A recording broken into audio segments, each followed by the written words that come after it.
ხო. და მაგიტომაც არის, რომ ნუ კუპე ვერსია უკვე ვიცით, რასაც ნიშნავს, ორადგილიანია. ხო, და რომელსაც ის არა აქვს, რა ქვია. და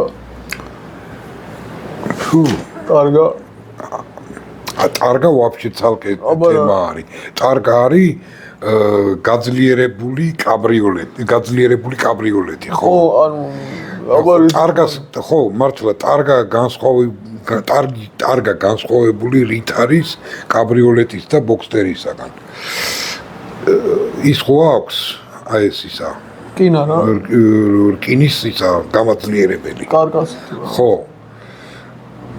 აუცილებლად უყენია მან შუშა. ეგ ვიცი. უკანა საკარემინა რა. ხო. ხო. და მაგიტომაც ქვია ტარგა. ნუ ეგ გამაძლიერებელი რა ავტომობილის გადაყირავების შემთხვევაში მაღაზე ეცემა და გზავრი არის ასე თუ ისე დაზღვეული. ხო.